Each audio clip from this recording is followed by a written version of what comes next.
managing the present and preparing for the future, which talks about addressing the multitude of climate change issues, mitigation and adaptation.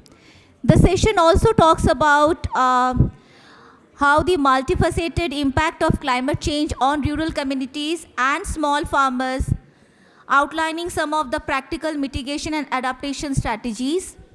We will be also talking about PRADAN's community-led initiative like regenerative agriculture and land and water and forest resource management. The presentation will emphasize the need for collaboration with stakeholders and convergence with government efforts to build long-term climate sustainability.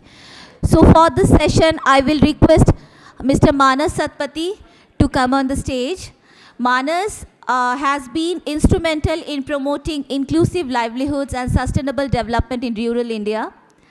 He has been our ED from 2012 to 2017 and later leading research and advocacy from 2017 to 2022. He now heads PRADAN Center of Excellence on Climate Action, focusing on building practitioners' capacity to address climate change in rural communities.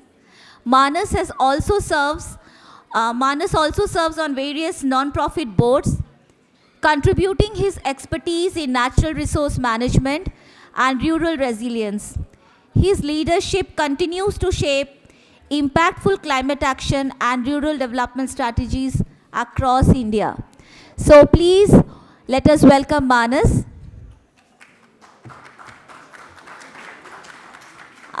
Before Manas starts presenting, I request all our participants to please settle down. Good afternoon, everyone. So it's a pleasure to welcome you again to Samagam 2024, where we have gathered to discuss one of the most pressing challenges of our time, that is climate change. But someone also has said that climate change is not the biggest challenge facing us, rather the belief that most of us have that somebody other than me will take care of the planet is the biggest challenge. So the theme of this event, climate change, managing the present, gearing up for the future, is actually a call to action for all of us. This is not just a dialogue, but a process to catalyze collective efforts by government, private actors and civil society to really work towards a sustainable future and resilient future. So I would like to talk about three things. The climate change overview, actually Dr. Biswas has given a very good overview about it. So I would just like to say a few points on that. Strategies to address climate change, what is normally done, and what PRADAN has done so far and what it looks up to in the coming years. So to give the overview, I will just like to draw your attention to these four maps, if you are able to see. The first left up is talking about energy use per person. You can see that India is much behind others. Second, left below, per capita CO2 emission. Again, India is much behind others. Right hand side bottom, monthly temperature anomalies. Again, India is less than, Australia is highest. India is much less than others. However, the right hand side up, it says about the deaths. There India really has significant numbers. So what does it say? Even though we are not emitting much, we are not using much energy per capita, temperature rise also is not that significant, deaths are high. So even though climate change is there for all, impacts are not same. Impacts depend upon the capability, the wealth, the opportunities which are also there, and the governance which are there in that country. So we are not able to manage the situation as other countries have done in spite of similar challenges. So deaths are more. So how urgent it is, actually that play also showed it so clearly that a crop failure or a failed harvest is not just an economic loss for them. It is a matter of survival for them. So it needs urgent action by all of us to address this. And the impacts already emphasized, still I am talking about, the agricultural disruptions are very high. It is projected that paddy crop will lose its productivity by 20% by 2050 and 47% by 2080. Just to show the magnitude of this. Loss of biodiversity is huge everywhere. Monoculture is largely getting promoted. Forests are also losing the diversity that they had.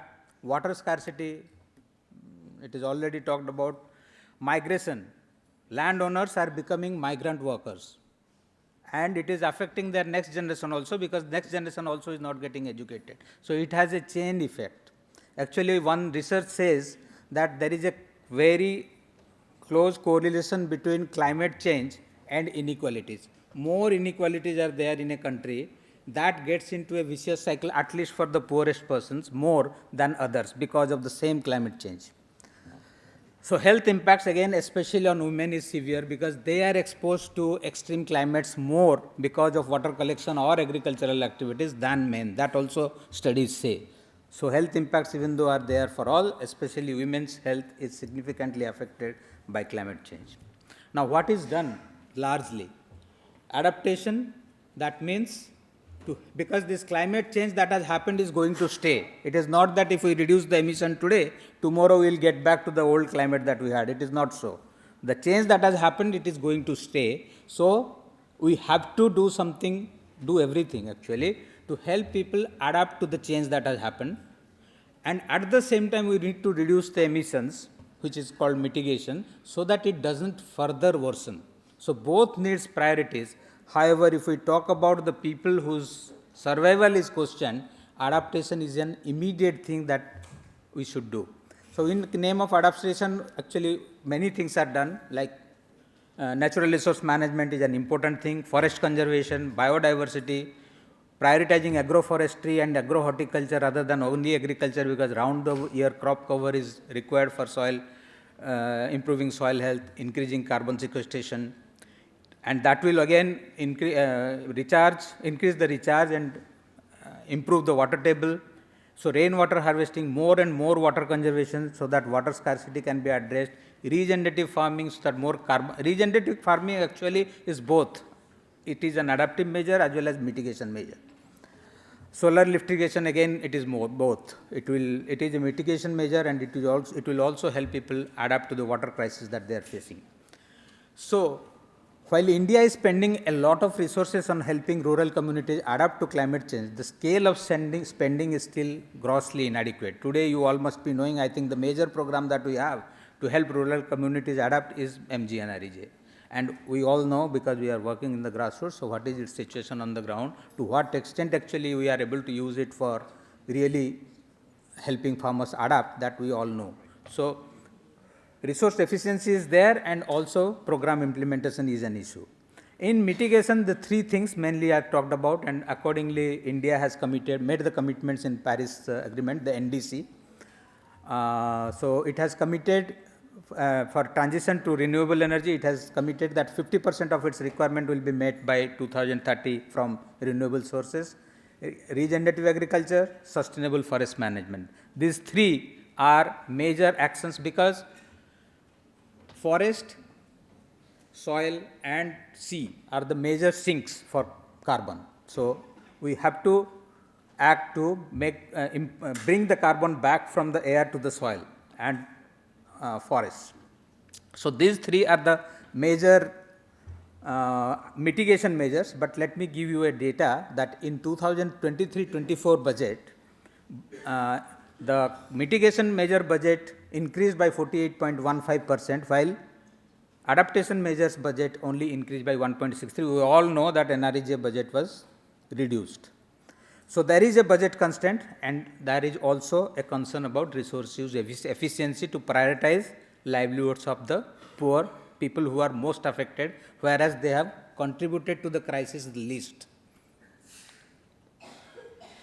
So to talk about PRADAN efforts, so we have acted on all these dimensions. Let me talk a little bit about PRADAN. Our mission is to enable the most marginalized, especially rural women, through sustainable livelihoods, while ensuring gender equality, nutrition security, and ecological balance. So we want to promote livelihoods in a manner that these three are not compromised, rather ensured. We collaborate closely because we know we can't do it alone with government, donors, corporates, research institutions, civil society organizations, PRIs and CBOs to build resilience against climate impacts while enhancing livelihood opportunities. You can see the map of India where we are working. It is primarily central India and then Bihar and Tamil Nadu. 9th state is added this year. So my data is up to March 2024 when we are working in 8 states. And 90% plus, 97% are the family, 97% of the families that we work with belong to scheduled tribes, scheduled castes and other backward classes. And the major interventions are integrated natural resource management, basically treatment of slopes, treatment of agricultural lands, water conservation, plantation and all that. Regenerative agriculture that focuses on minimum tillage, cover cropping, use of bio inputs to enhance soil health and also to manage pests, crop rotation, agroforestry in a manner that encourages circular economy so that wastes are reduced and waste become input, waste of one activity become inputs for the other activities. Third area, agroforestry and agrohorticulture, because agroforestry utilizes the water much more efficiently because you have both deep rooted and shallow rooted crops and also is complementary to crops. So agroforestry is always better for environment, for people than only agriculture. Then renewable energy, we have promoted I think 1000 plus solar irrigation schemes by now and also solar microgrids for meeting comprehensive needs of the families in the villages. Forest conservation and rejuvenation is a recent activity, but we have made significant progress in 3 states to help people access their rights under FRA and use those lands to improve their livelihoods. The 6th, but most important, the approach that we follow for anything that we do is the bioregional economy or regional economy that focuses on creating self-sufficient, resilient communities by harnessing local resources. How to increase local production, not only production, but also value addition, so that they meet most of their requirements through local production, and that also will reduce transportation, which contributes around 15% of the carbon dioxide emission in the country. Then let us talk about some of the impacts which are there. The impacts of INRM work that we have done, it has helped 236 families create these assets and access irrigation in 126,000 hectares. Soil and moisture conservation activities done in 60,000 plus hectares. As I said, 1,000 plus solar pumps are installed, 35 solar microgrids have been installed. And we have signed MOUs with MOPR for helping them in preparing community-centric GPDP plans, which can be implemented through convergence of government programs. In 5 states, I think in 500 GPs we have done it. We have to now ensure the implementation of those plans, but plans have been prepared through involvement of, by training a large cadre of people and through involvement of communities. The impact of regenerative agriculture also has been significant. 2.14 lakh hectares have been transferred to these practices. 1,000 regenerative agriculture CRPs have been promoted. We have created a model for different types of lands, upland, medium land and low land, and what crops to be grown, what practices to be adopted, and they have resulted in very positive things. And people have recognized 3 things at least, there are more, 3 things at least for adopting regenerative agriculture. One is yields, it doesn't make much difference what they were getting earlier and what they are getting now. Taste has improved a lot, and it has improved the soil health. These 3 benefits have attracted them the most to adopt these practices, and we are also involved in many networks, NCNF, Eco Network, Climate Rise Alliance, to take it forward in the country. And one study, the graph you can see, we measured the soil organic carbon after practicing regenerative agriculture, and 90% plus families have experienced increase in soil organic carbon after practicing regenerative agriculture. So that's a very positive sign for following this.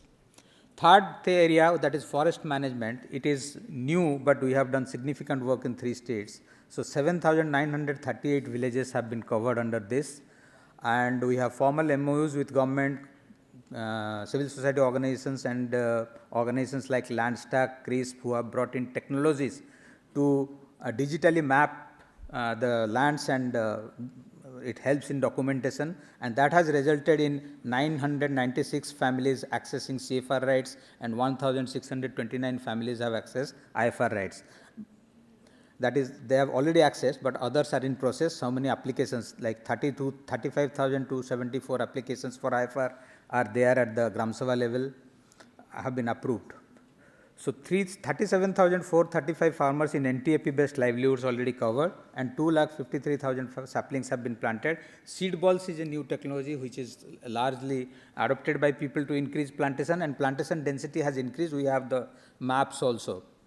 Yes, time is up. So this is the community process that we follow, concept seeding, mapping. So in the village maps, they map the present condition, the problems and the solutions, and they also use these maps to monitor the progress in interventions. This is before after map.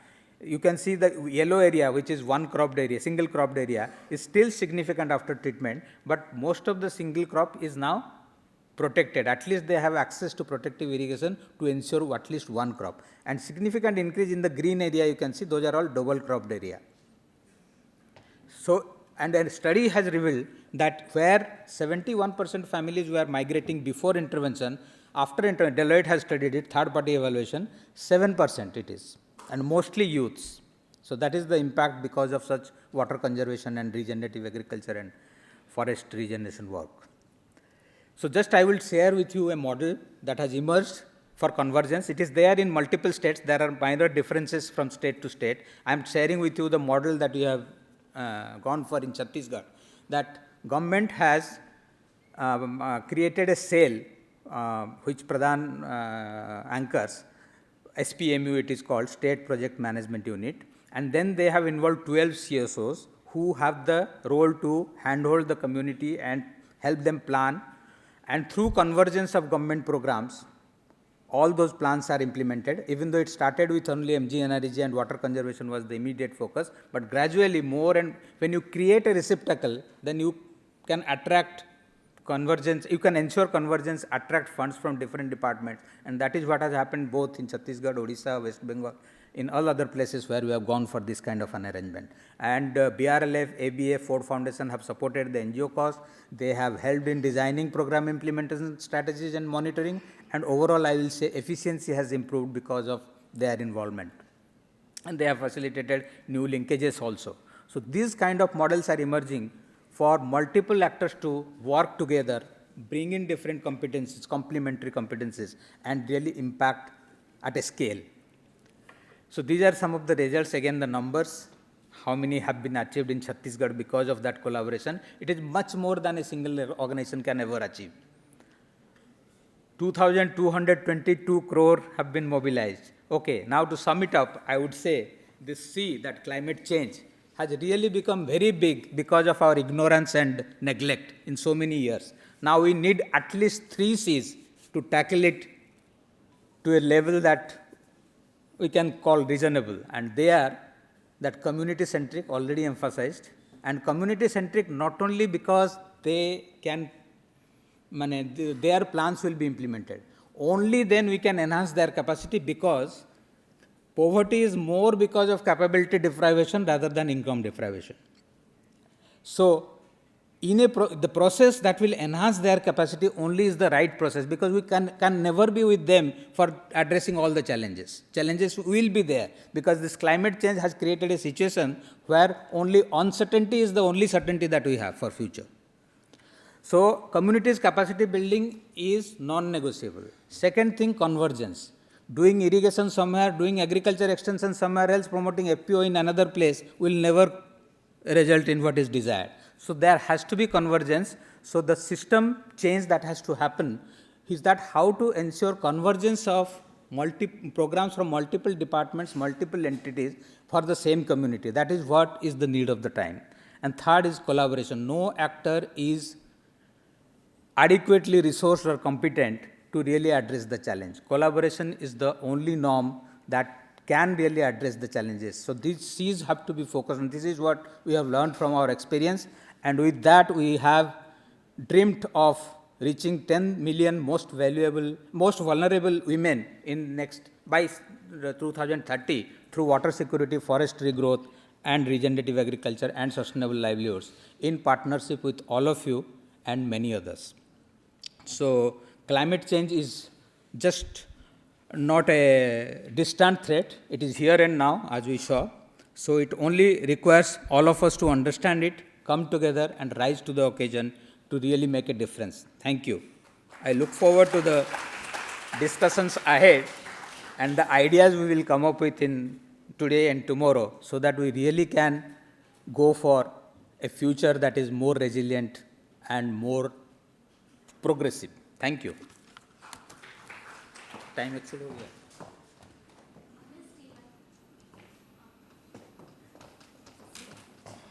So, thank you, Manas, and I think needless to say that this is very comprehensive how PRADAN works in the field, and I'm also the way we are talking about the marginalized and especially the women, because gender equality is core to climate action.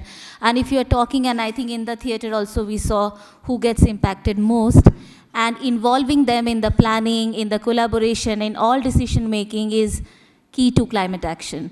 So thank you very much. So now I would request Rabi to come on the stage and felicitate Manas. But I would like to thank Ankita, who helped me in putting all this information together for the presentation. Ankita is also here. Ankita is here.